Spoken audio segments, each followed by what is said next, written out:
Here's the question. How do you make the impossible possible? Simple. Remove the I am, the ego. Now, how do you step into that newfound possibility? With a series of small intentional steps. Never forget, the greatest among us started from humble beginnings. But to truly unlock your potential, realize you're here for something greater. If you're yearning for more than just a good life, let's take that small step together to reach greatness. Welcome to the Greatness from Small Beginnings podcast, where we're talking to those who have gone from mediocrity to motivated, overlooked to overachieving, forgettable to unforgettable. Are you ready? Let's go.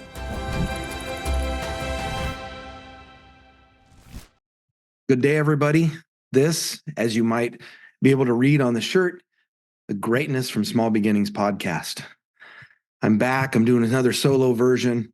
And as you can imagine, one of the things that I expect myself to do is not only interview people who have done great things, that have a great mindset, that psychologically and spiritually are moving the right direction towards that not average that God put them on the earth to be. God did not put them on the earth to be average. These are people.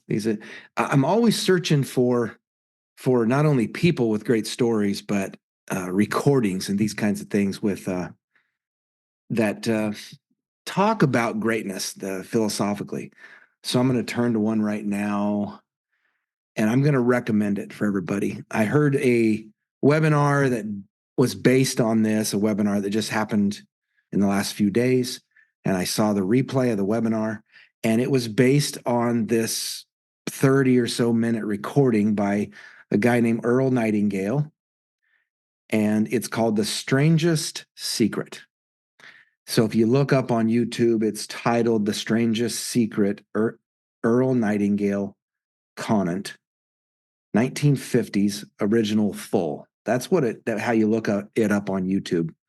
And I listened to it a couple of times through, got some of the meat out of it, but I just want to share the greatness side of it on the podcast today. And then based on some of the directions that I go on how I explain this, then I'll make some other recommendations in books you can read, things you can look for, and who you can look for them in that have done them. All right. So here's one of the things in the first part of what Earl Nightingale talked about. He said the opposite of courage, and I would put a / greatness on that, is conformity. I hadn't heard of it like that. So often we think that the opposite of greatness is maybe not having goals, not having a plan, maybe just seeing how things are going to go. Maybe that's complacency, but it certainly isn't audacious thinking for sure. But he said it's conformity, and then talks about the education system, the things that people do in retirement. And he mentions somebody that did a poll. He recorded this in 1950, and a poll was done of 100 men. Somebody was asked, "What's the problem with men these days?" And their answer was, "Okay, a poll of 100 men at 25. And this is 1950. So at 25, high school, college, sports, most by 25 are married, have the beginnings of a career, and often the beginnings of a family. That was kind of the way it happened back then. So I think maybe in 2024, we would actually transition that 25-year-old thinking down to maybe it's more like 16 or 18 years old now, where we have a picture in our mind of what potential success or greatness might look like. And we have that in our mind. It may not include these days college. It may include a different pathway, but we certainly know people around us, me included. I finished less than a year of college, and now I have a business with almost 50 people. So it took a long time, but I've had a business for 40 years. So anybody can be in business. College doesn't necessarily need to precede that, of course. We all know that nowadays. Of the 100 men, this is 1950, one will be rich. 4 will be financially independent. So not rich, but good enough, financially independent. 5, and this is each of these people at 65 years old. 5 will still be working. So that's 10 of them, 10 of the 100. And then the interesting thing is, and he says, and 54 will be broke. So he was contextualizing this financial viewpoint, and he says 54 will be broke. Also said that probably these days would probably be on assistance, some kind of government assistance, more than just Social Security. That's what it would be these days. That means there's 36 people that are perhaps retired. In 1950, 36 of them that are retired that are relying on Social Security, maybe their retirement fund, which, as we all know, inflation, those funds typically or don't always keep up with inflation, especially now in the last dozen years or so. Yeah, that it has kept up, but not now and not prior to that. So people gradually run out of money. Some people that I know that are in a retirement age, they actually are required to take money out of those funds each year, pay taxes on that money in most cases, and then that fund just keeps shrinking. So they can't even build anymore. So that's what's going on these days. So there's back then 36 of them that somehow were at 65 were retiring and then relying on what they had done in the past instead of the thinking that they're still doing at 65. We all know that 65 years old. I'm 60 and I look at 65 and that's just right around the corner. And I don't feel old, especially in the way I think and the motivation I am to grow and to grow things and people, to grow companies and the different things that I'm working on to grow my projects into something bigger, better, and greater. So that is an interesting. Let me go back and review that real quick. So this is 1950, 100 people at 65 years old. 1 will be rich, 4 will be financially independent, 5 will still be working. So that's 10. 54 of them will be broke. He doesn't really define completely what that means, but they'll be broke. They'll be relying on somebody else to eat and to pay their bills. And 36 are somewhere in between those two.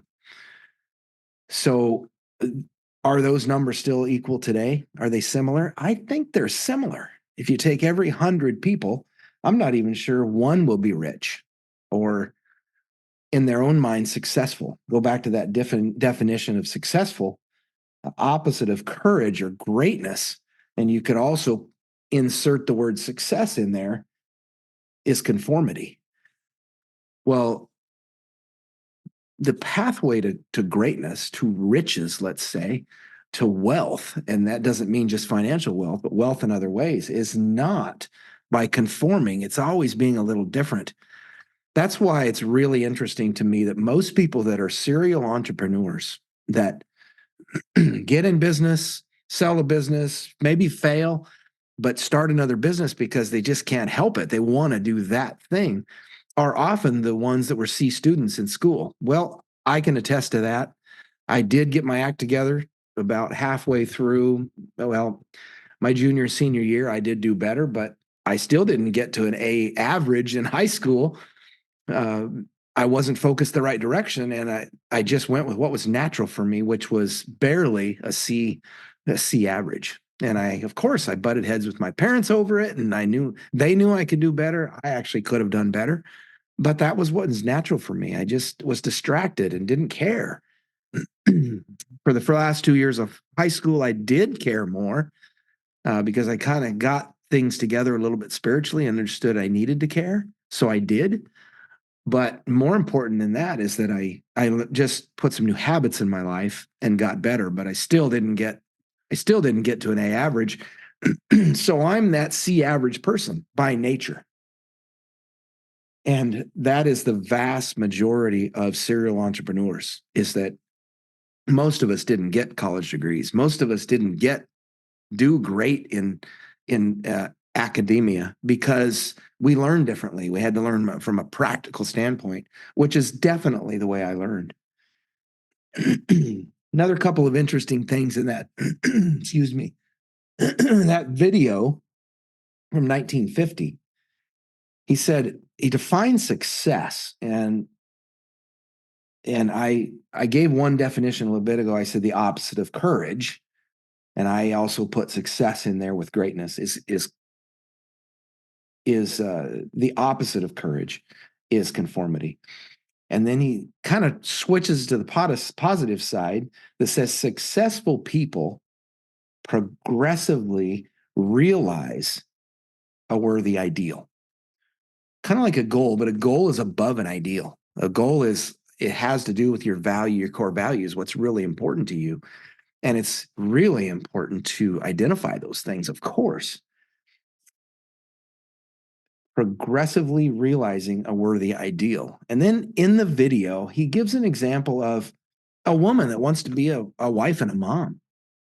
And she progressively realizes that, of course, gets pregnant, has a couple kids, continues maybe to do that, has several kids, and really thrives in that environment. Is there struggles? Of course there is.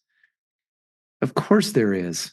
Me having 7 kids, I see my kids struggling as they have 2 and 3 and 4 kids, and it's not easy. But some of my daughter and my daughter-in-laws, their ideal is being a great wife and a great mom.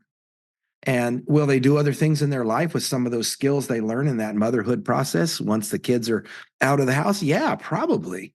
But they're going to learn the skills because they had an ideal of being a great wife and a great mom. And he uses that as an example. Of course, that's kind of 1950s-esque, and yet it applies to today. There's not that many women that look at that as their ideal, but there are some, and they should do it well.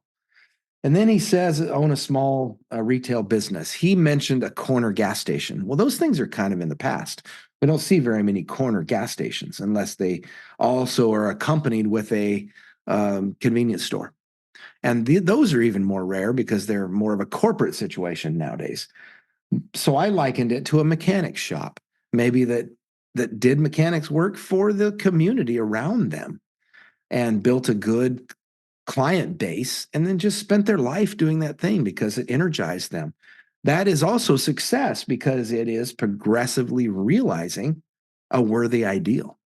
Another one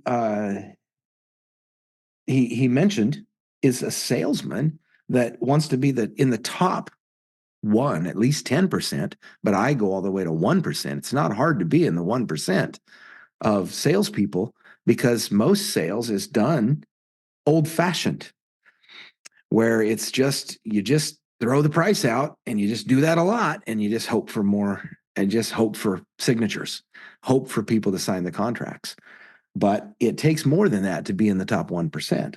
And so he basically, the idea is don't conform to the old ways of doing things, but to train, find new ways to talk to your client and to do a really good job of sales, and not to sell things, but to actually sell something that you are behind, that you think answers those problems for people, and you'll never have a bad sales day.